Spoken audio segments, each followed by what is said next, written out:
Welcome to the Context Machine, episode number 717. I'm Bryan Chaffin. If you flip that over, Bryan, it's Lil. Excellent. Thank you.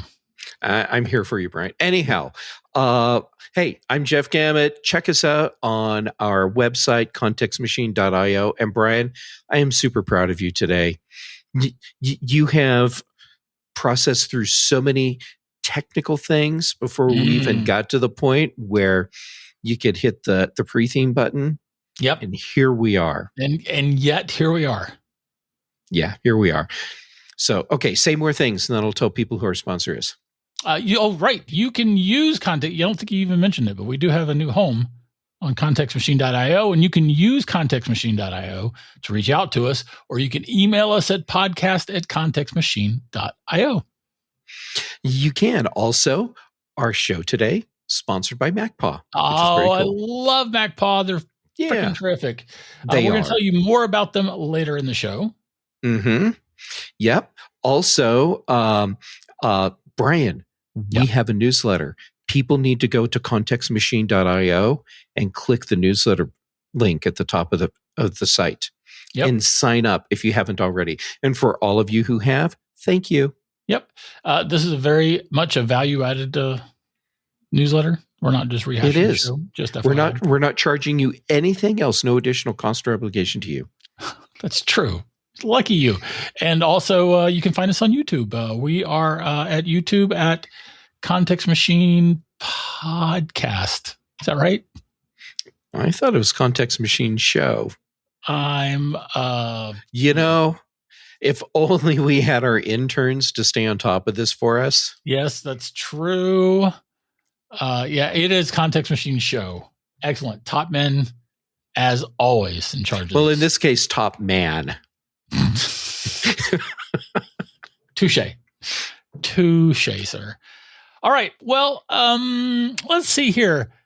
I came across an Instagram post from Matt Bacon, he's a musician. He regularly posts content for other musicians, working musicians in particular, to get better gigs and deal with record labels and things like that. He posted a little thing on Slop AI. That's what I'm calling it, at least. And it occurred to me that the cost burdens of Slop AI may be what saves us from generative AI content, much more so than the platforms actually, looking to protect us from it. Okay, I find that incredibly ironic. You would think that pushback from viewers and listeners and readers would be strong enough to stop companies from allowing AI slop content to just fill up their platforms, and yet that's not it. I watched the video, and I agree. It seems to me like it's going to be the burden of having to process so much AI slop content that actually gets these host services to do something about the problem. Right. And to be fair, so it's like his titular angle was Spotify basically strengthening its blocks on generative AI content being uploaded, and strengthening is definitely doing a lot of work. It's not like they're really blocking this stuff. But TuneCore is TuneCore is the company that uploads that distributes most of the independently produced content that's out there. So they distribute it to Apple, they distribute it to Amazon, to Spotify, etc. And TuneCore is is definitely putting some blocks up to keep this generative AI content out there from being uploaded. Mm-hmm. But I don't think what Spotify in particular is not doing is they're not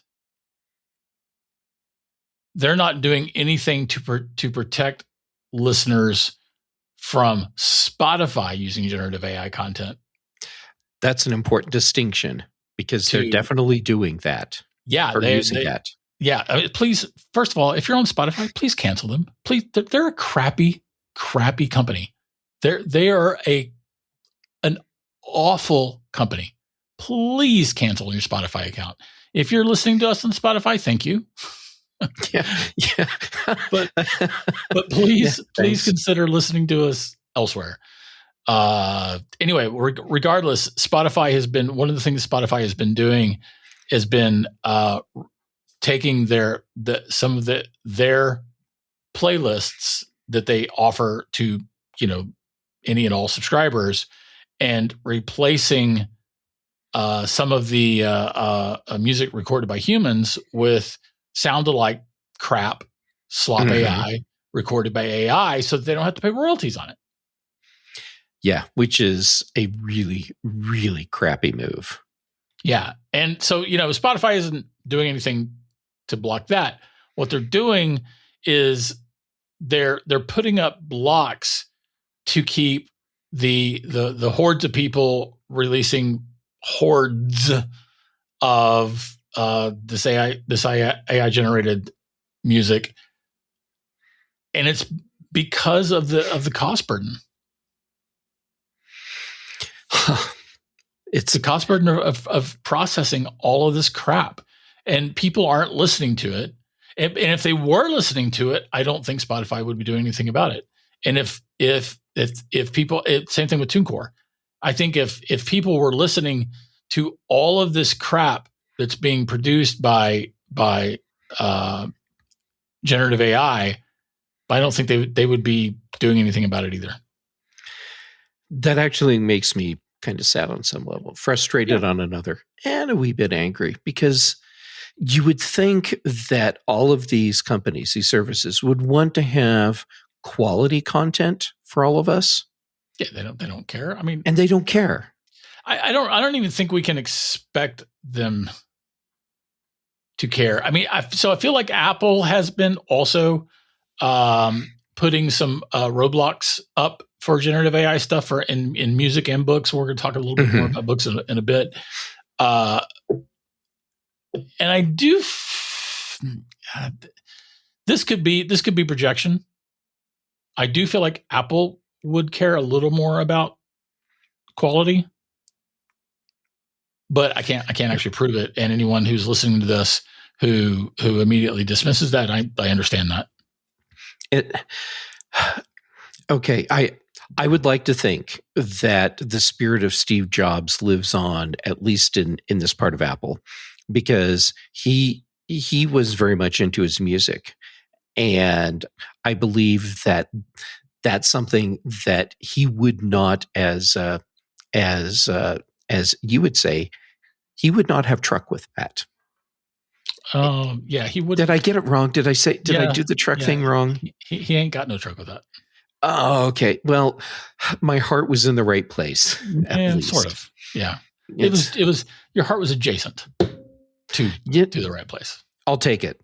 Anyhow, so I like to think that in this instance, his spirit lives on, and Apple is more attuned to wanting to provide quality content.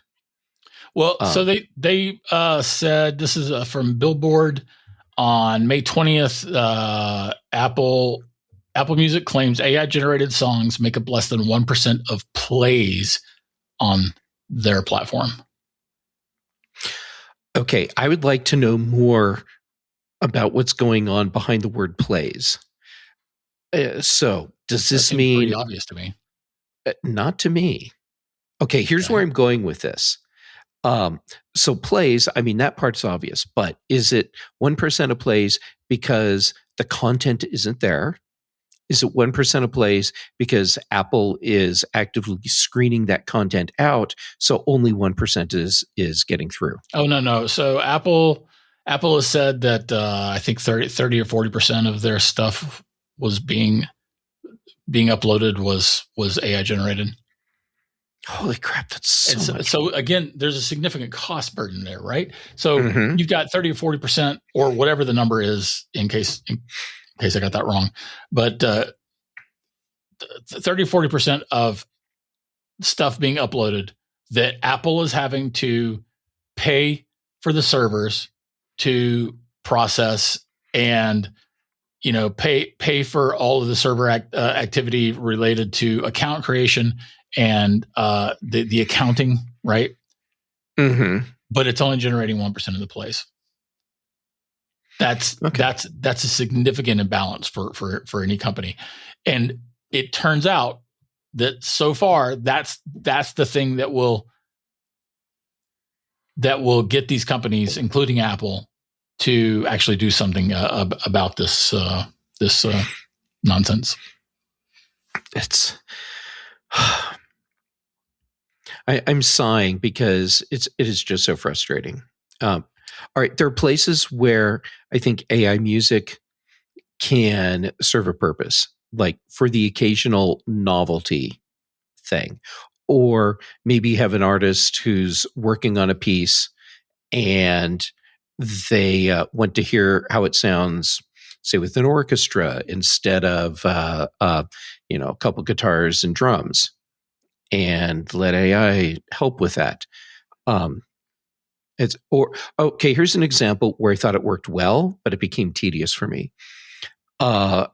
Beginning of the year, I think it was around the holiday season, Carrot Weather. They did this thing where they released a whole like Broadway musical through the Carrot Weather app, and so each day you got a new song from the musical. Well, there's no way they could produce something like that on their own, so they used AI for it, and it was a clever novelty thing, but it was obviously AI, and they were very upfront about what they had done. And for me, it was okay to listen to parts of the songs for a couple days, and then it was just too tedious for me to continue. But that was a place where for what their intent was, that was okay. They were making something that was obviously just supposed to be silly. And that was the way to do that. I'm not okay with that. So in that case, and I'm not arguing that, well, they had to do it, otherwise wow, I had like 3 sentences that all tried to happen at the same time. I need more cores in my processor, in my head. Oh my God. Okay. So the option in this case, if they didn't do it that way, realistically would have been not to do it, which is a totally reasonable solution. Yep. And but at the same time, they were doing a silly, funny thing where it's very upfront and clear, this is just a silly AI thing. Yeah. So I can give them a little bit of slack on that, but at the same time, I couldn't get through a single song, and it was cute for the first several seconds of a couple songs, and then I was done, and I didn't listen to the whole musical. Right. That's all right. Fair enough. I won't give them any quarter on that. That's fair. Yeah. I accept your apology. And it's also Carrot Weather, so I'm sure that the Carrot Weather app would have no problem offering you choice words on how it feels about your judgment. That is fair too. So anyway, I think we're both in agreement that it's so.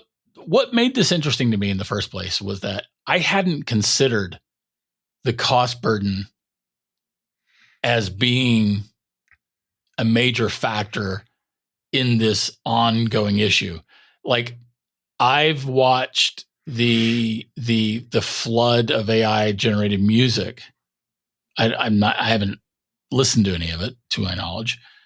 And as an author, I have certainly watched the absolute deluge in generated AI books. Mm-hmm. And it had never occurred to me that the cost burden of processing all this crap could be the thing that saved us. It just never occurred to me. And I wish it had been something else. I mean, like, the same thing with like Instagram. Instagram doesn't seem to be doing anything about.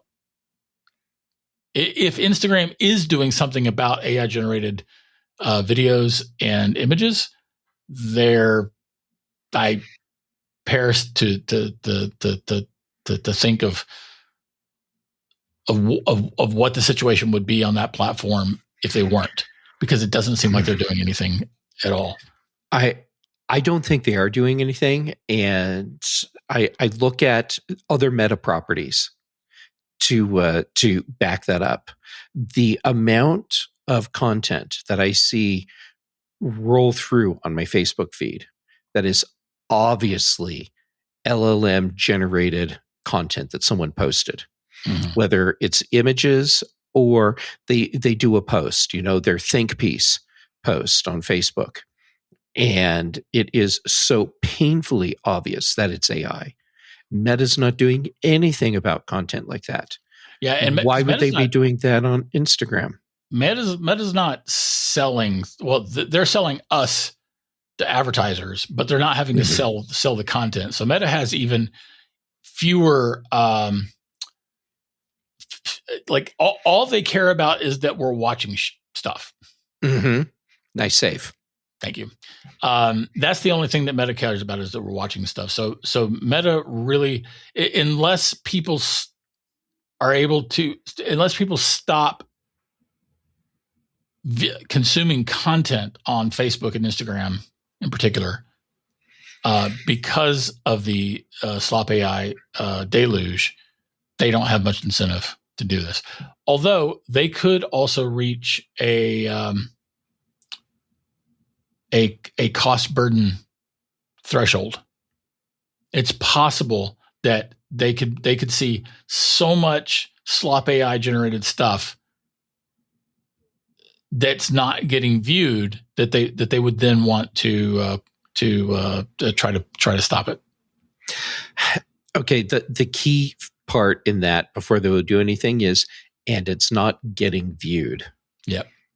Until that happens, it's not going to change. Yeah, and certainly on the political front, the political content front, there are tons of people who will interact with obviously Slop AI content that and believing it.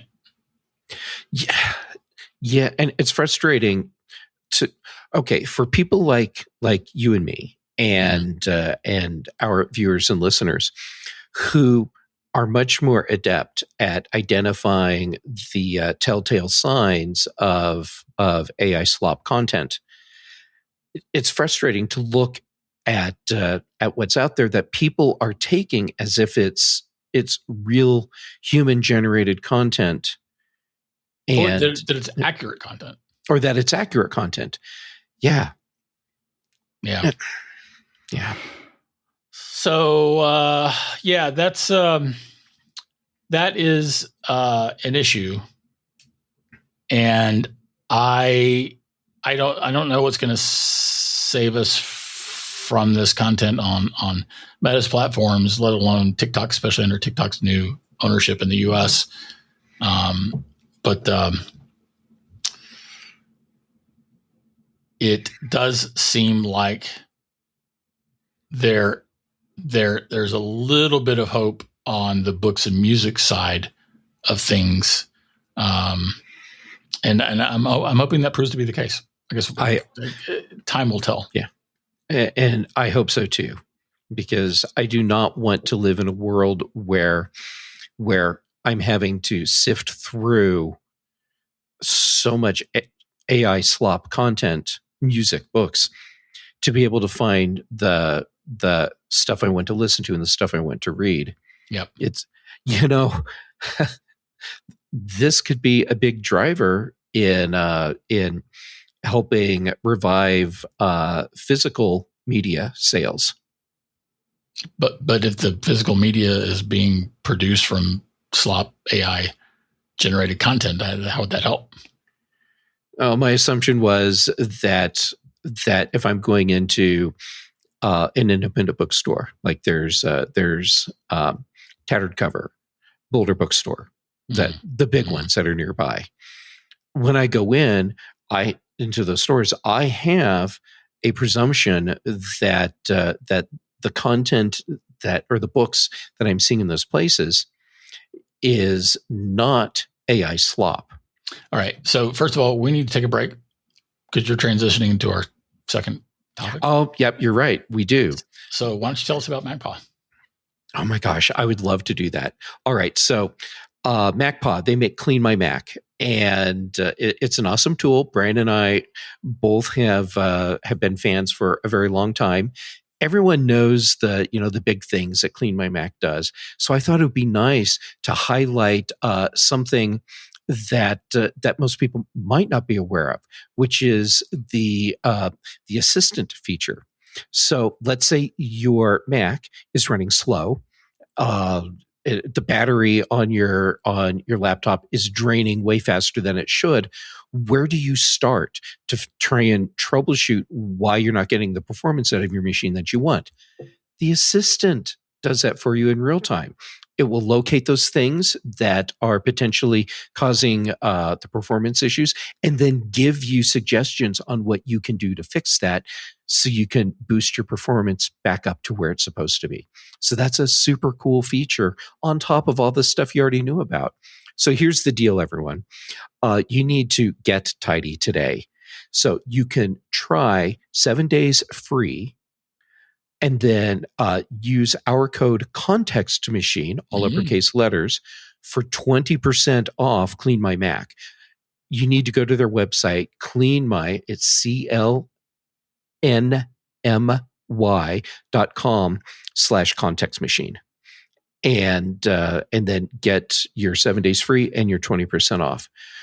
Don't forget to use the code Context Machine. And thank you to MacPaw for being our sponsor today. Yep, definitely. Please check them out. They're a fantastic company. It's a fantastic product. And Jeff and I both, we utterly endorse this product, and we're happy that they sponsor us. Yep. And if you're watching the videos, you can actually see on our faces that it's true. That's true. Yep. All right. So you were saying that, what exactly were you saying? Okay. What I was saying is that rightly or wrongly, I have a presumption that when I go into an independent bookstore or music store, that the books or music that I find in those stores, the physical media, is curated by actual people who are selecting things that are not AI. Well, right. So, but my issue there is that presumption is based on the trust in the human curation. And that's a side issue from material. So, for instance, I was immediately, as you were talking about that, I was immediately brought to mind. This brought to mind anyway. Whatever, mostly pedantic. We'll just roll with it. Speaking of mostly pedantic, gonna drink. Oh, Bryan, did you know everything tastes better in a Context Machine mug? Oh, so good. If you need another mug, just click the merch button at the top of our website and you can get one. Yes, you can do that. Anyway, regardless. Or if you're naked, buy clothes. It was another video of a trad published author who held up his cover, said, this is my US cover. This is my UK cover. This is my US large print version. And then he held up a fourth cover, and I forget what the fourth cover was, but the fifth cover was an AI Slop generated piece of crap that stole his title, misspelled his name, clearly took his cover and changed it, and also rewrote the story. So it was a completely stolen product. He had it on physical book. He had a physical book because the crap person who uploaded that stolen product went to the effort of uploading the files needed to do a physical product. Which, yeah, okay. And if you're doing a print on demand book, which is how you can buy a lot of indie books on services like Amazon, yeah, you can get that physical copy. And the same thing with TuneCore. Same thing with TuneCore. So TuneCore does still do some physical media, right? So okay. I mean, like the human curation that you're relying on from those retail stores does not change the underlying problem. It actually just makes their job harder. It makes their job harder. Yes, that's true. Okay.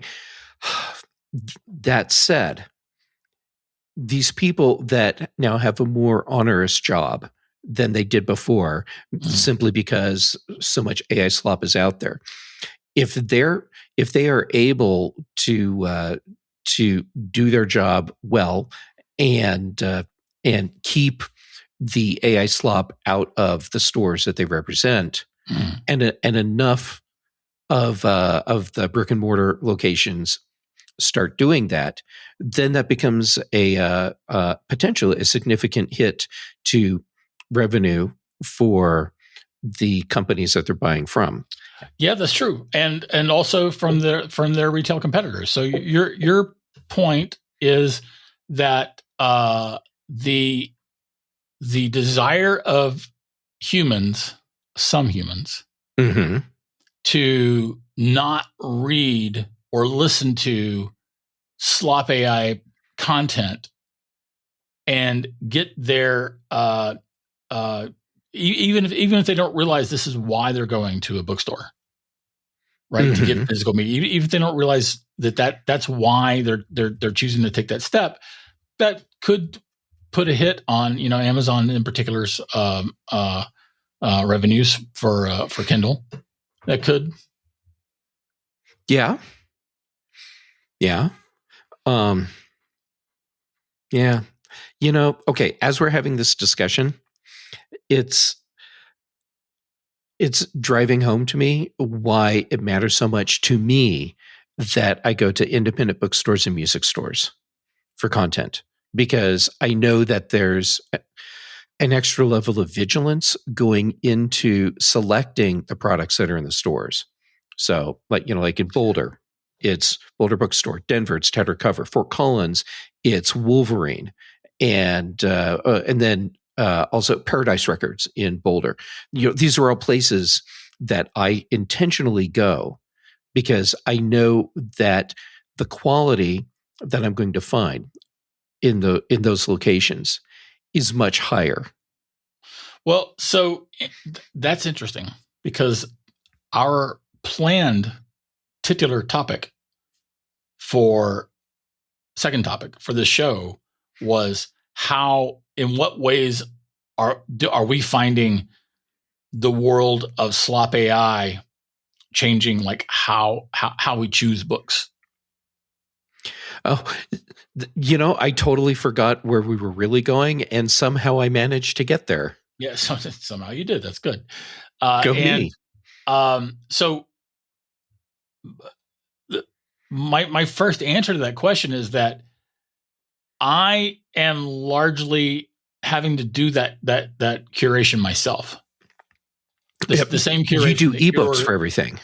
Yeah, I do like having my ebooks on my iPad and having my iPad with me everywhere I go. That's a choice I make. I do love physical books. Right? I've got the shelf behind me has merely the books that I've kept. All the books that I have gotten rid of as I've moved are no longer here. So I had hundreds of books that found new homes or were donated to a place.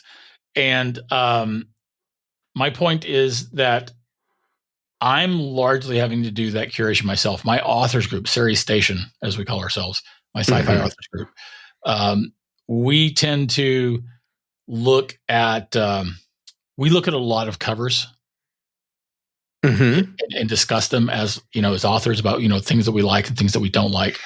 And we have a channel in our Discord for anti-AI artists, for instance. Okay. That were this is for links only, so that we can go back and find artists that have an anti-AI policy, and we have this channel for third-party covers, and most of the covers that get posted there are covers that we don't like and don't have and have issues with, and a lot of that is basically well, at least a good portion of that is because there are generative AI flags. And so we are collectively putting in probably several man hours a week in talking about these various books. And that's just from the cover standpoint. Okay. You just hit on something, and I assume without intending to, that can be part of the catalyst to or for these publishers and other companies that can distribute books and music. When you work in retail, like I did many years ago, one of the many thousands of jobs that you're keeping track of that I've done over my lifetime, one of the things that you learn is that people don't tell you when they like what you have, but they tell everyone when they don't like it. And so what you're doing with your Series Station group is exactly what consumers do.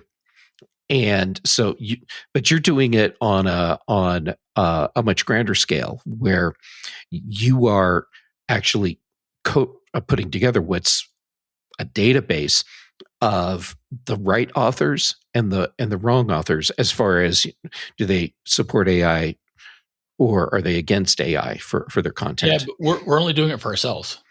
Yeah, we're not doing this for public consumption, right? Not on purpose. It's just the public doesn't have access to our Series Station and won't have access to our Series Station, and that's okay, because you're doing your thing in your public group, meaning the group of people that you know. And this is what other people are doing, like online on a blog. They go to meetups, whatever. They're talking with the people that they go to social events to, or church, or sports, whatever it is. And it might be books, it might be music, it might be some other product. But these conversations happen, and they build and they gain traction. And then after time, these grassroots movements can have an impact on what the retailers choose to stock, and then ultimately what the publishers choose to actually produce. Yeah, that's true. I mean, the reality is that for every Series Station group of high-minded, high horse mounting,